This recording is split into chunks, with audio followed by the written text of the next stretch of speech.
Hey, listen, Dan, Seattle, Washington, somebody got to make up their mind.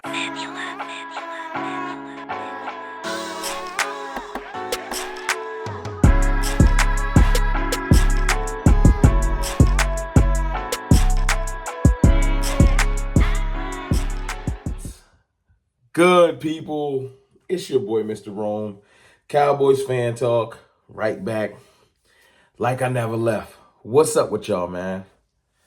How y'all feeling? Y'all making it? Hey, look, before I get started today, I just wanted to make something known. I had a couple of people that, some of my channel mods reach out to me and say, hey, Rome, why you not asking people to subscribe no more? Why you not letting them know if they want to join the team, they hit the sub button, they want to be a part of the cartel?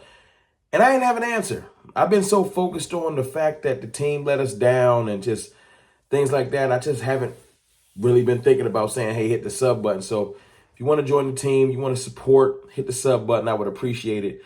Trying to grow, trying to get to 24K. I appreciate all the love. Listen, I got so many things I want to talk about. I've been jotting down ideas every day. Things to improve this offense, things to improve this possible defense, depending on who are going to be our defensive coordinator. And it just made me think I can't really put too many of my ideas out there until this decision is made. Seriously, Dan Quinn, I know it's not your decision. You've made your decision. You want to leave. You interviewed with 5 teams. 5 teams. At this point, the Cowboys should just be like, hey, man, go figure it out. And look, I want to make some things clear. We didn't have a horrible defense all year. Top 5 rated defense, if I'm not mistaken. Excellent in different spots. But when the rubber met the road last year, our defense did not show up. Versus San Francisco, versus Buffalo, the game-winning drive that Miami had. The game-winning drive that we still won the game that Detroit had in the Green Bay game. Our defense had moments where it's like, Dan, are you getting lazy? Or it just made me feel like, I don't know if I want Dan back, And now the crazy thing is there's a decision in the hands of Seattle because he had a second interview in Seattle. It's looking like Ben Johnson's going to Washington. So I don't think that's going to happen. And all the other jobs are taken. So it's one of those things like I want to know who my defensive coordinator is. What's his mindset? Is he aggressive? Is he just a Dan Quinn clone? What am I going to be going into the offseason needing and wanting? If Dan Quinn comes back, I need linebackers and better D tackles. I do. I need better safety play. So it lets me know what we probably need to go get into the draft. Do we need to go ahead and bring in a veteran safety and cut someone? Like, these are the things I can start to figure out if Dan Quinn stays. If Seattle takes Dan Quinn and he takes Joe Witt to make him his defensive coordinator, then we start figuring out, well, who's our next defensive coordinator? It's a big deal. It changes everything. The next defensive coordinator might want different personnel. He might want to run a different scheme. He might think that he can make better plays with Micah Parsons if he puts him here, et cetera, et cetera, et cetera. But we wait. We wait. This decision is messing up everything. It's holding up everything. I got ideas, though. I got ideas. Look, I got this thing. I got a clip from Colin Cowherd the other day. I know it's Colin Cowherd, so it's not like, you sure you want to play that?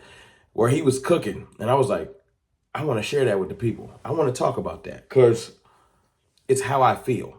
But I don't even want to present that video yet. I want to talk about the running game and how that was one of the reasons why we lost that game and why we need to heavily put emphasis on that this year.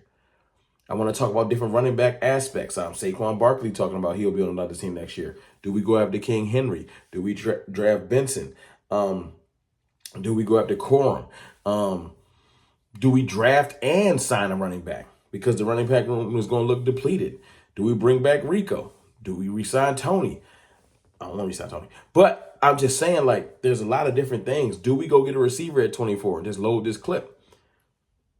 That's where I'm on. That's where my mind's at. I can't really expound on that yet because I kind of want to see what's going on with our defensive coordinator. So I wish that Seattle would make a decision. There's reports that he might be going to Seattle with Chip Kelly in a package deal. Chip take care of the offense. He can take care of the defense and the entire team. And look, it's familiarity there. And I wish Dan Quinn none but the best if he leaves. If he comes back, I hope that his pride is wounded. I hope that he knows that he looked so embarrassing. Go read the comments on any Dan Quinn posts on Twitter or YouTube or whatever. People are like, yo, he looked terrible. What was he doing? What was his ideas like? And that's all on him. He can't blame down nobody else. Dan Quinn came in 3 years ago like a comet or you know what I'm saying, like an asteroid hitting the earth, like big impact. We got Micah Parsons. He put Micah Parsons in all the right places. He had Micah moving around. It was like he was making all the right moves, pushing all the right buttons. He had Trayvon Diggs looking incredible, putting him in great places. He was using Jaron Kearse, a forgotten about player, making him look incredible. Different stunts. And he was just, like I'm saying, he was just putting people in the right places. Seriously. He helped bring Fowler here. I really liked what Dan Quinn was doing. But then sometimes your hubris, sometimes your pride, you start doing things that I don't know. Because this year, running with no linebackers. Now, I know we entered the year with more linebackers. Overshown got hurt. No one expected that. LVE got hurt during the year. We lost him for the year. Damone Clark just probably wasn't it. We cut Jabril Cox. We cut Harper. We brought Evans in, but apparently he didn't do what they wanted him to do. But you would have to know, as a defensive coordinator, as a savant of defense, that you can't run out there with little men at linebacker and just do it forever. We had to have an off-speed pitch. We didn't. That was pride. Pride comes before the fall. Arrogance. It was arrogant to run out there with them linebackers. It was to see Wanye Thomas play better than most of our safeties and not play him more. Israel Mukwamo probably would have looked better out there. We probably would have run. Malik Hooker was decent. He was serviceable. No disrespect to Malik. J-Ron looked like he lost a little bit of a step. He did.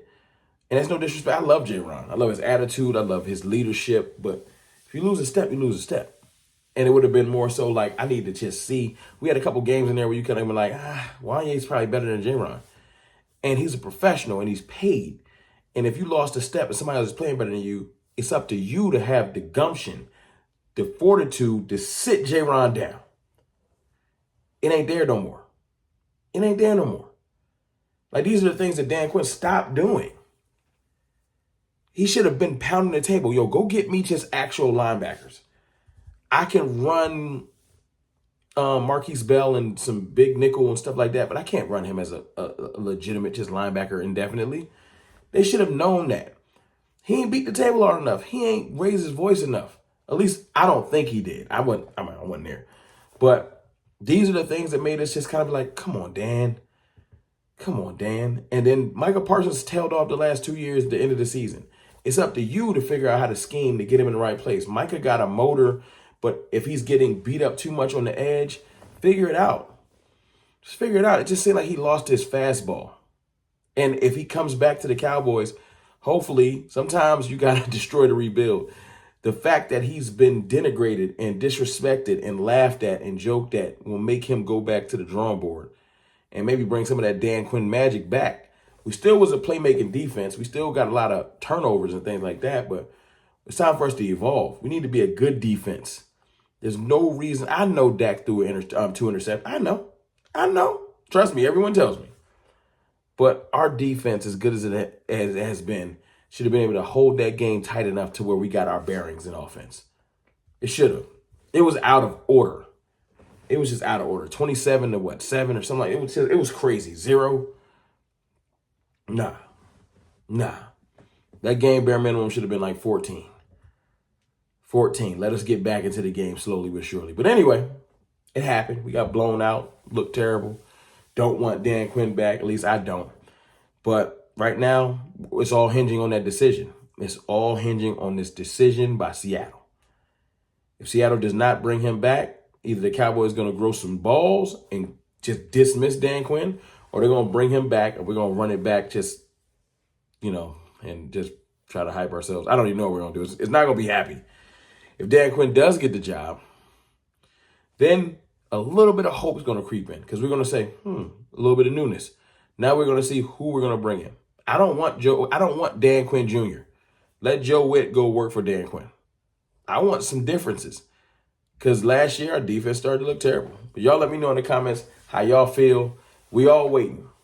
After we get this decision, I can start talking about some other stuff. But it's really the main thing that's been on my mind. It's your boy, Mr. Rum.